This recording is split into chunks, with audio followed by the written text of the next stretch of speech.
रोम में झलकता है, ऐसी भक्ति आप करो। बिन पेंदी के लोटे के जैसी बदलने वाली भक्ति मत करो।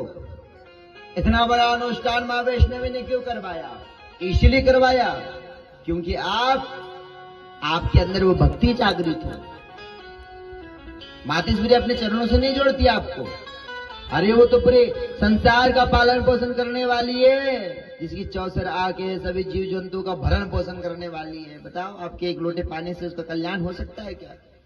जिस मानव ने आज तक भाव प्रकट करने के लिए, ये पूजा पाठ है, भाव प्रकट होने के बाद में जैसे हम पहली के बाद दूसरी, तीसरी, चौथी, पांचवी, छठवीं, सातवीं, आठवीं जैसे जैसे क्लास बढ़ते हैं, उसी प्रकार से हमारी भक्ति के भी क्लास होने चाहिए। आप पहले अक्षत पुष्प में भाव प्रकट करो, नारियल में भाव प्रकट करो, जल में भाव प्रकट करो, उसके बाद मूर्ति तक पहुंचो, और मूर्ति में पहुंचने के बाद में फिर धीरे से अपने अंतरात्मा में पहुंचो और इस तन को ही मंदिर बना लो। मन मंदिर में आदि शक्ति जगत जननी मां भगवती को बसा लो।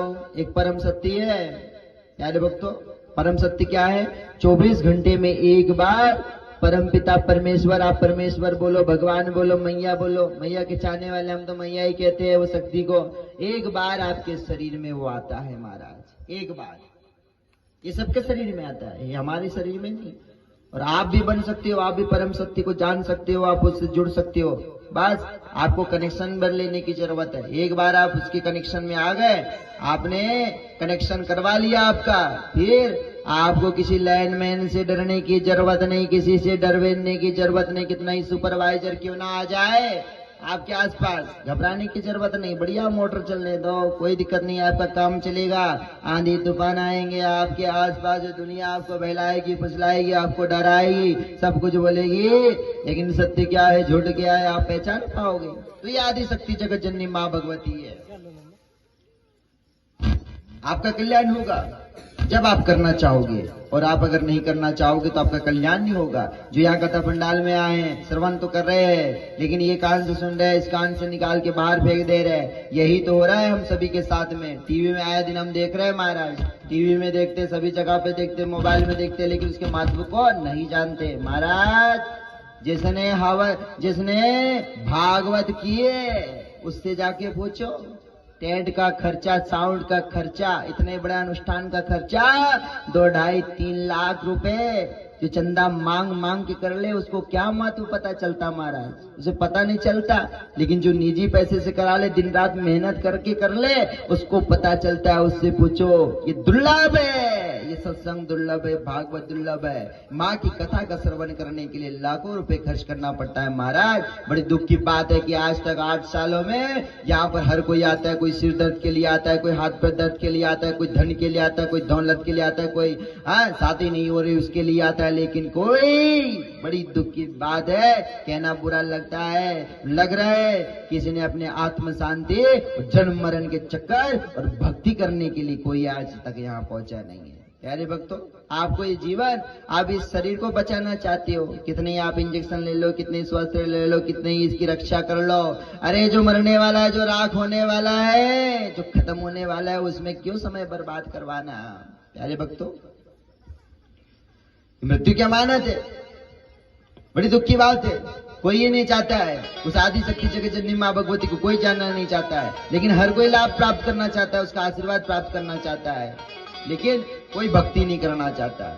जब आप भक्ति करोगे नहीं तो आपको फल कैसा मिलेगा? आप मेहनत करोगे नहीं तो आपको फल कैसा मिलेगा? लेकिन त्रिनाट वाली जगत जननी मां भगवती के सानिध्य में अगर आप आ जाओगे तो आप किसी से डरोगे नहीं। माता पिता अपने बच्चों से नहीं डरेंगे, बच्चे अपने माता पिता से नहीं डरेंगे, और कोई घर बेघर नहीं होगा, और सबके घर आनंद मंगल कुशल मंगल से भी चलने लगेंगे। क्योंकि वो शक्ति है वैष्णवी, जब त्राहिमाम करने लग गया ये मानव समाज, तब दानवों के अत्याचार से, दुष्ट आत्माओं के अत्याचार से, क्योंकि सबकी प्रवृत्ति एक जैसी हो गई थी धरती पर।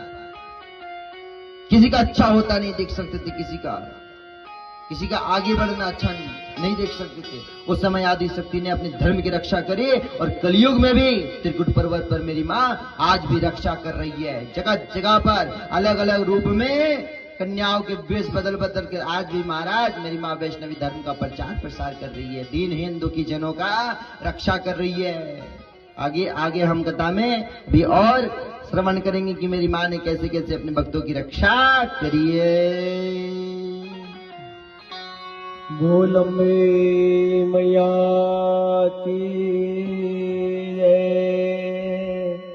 आइए, बाबा के नगरी में मैं पहली बार आया हूँ। वारंगदेव बाबा के चरणों में भी हाजिरी लगा लेता हूँ। तिरंगाट वाली माता के चरणों में जिस प्रकार लाई उसी प्रकार।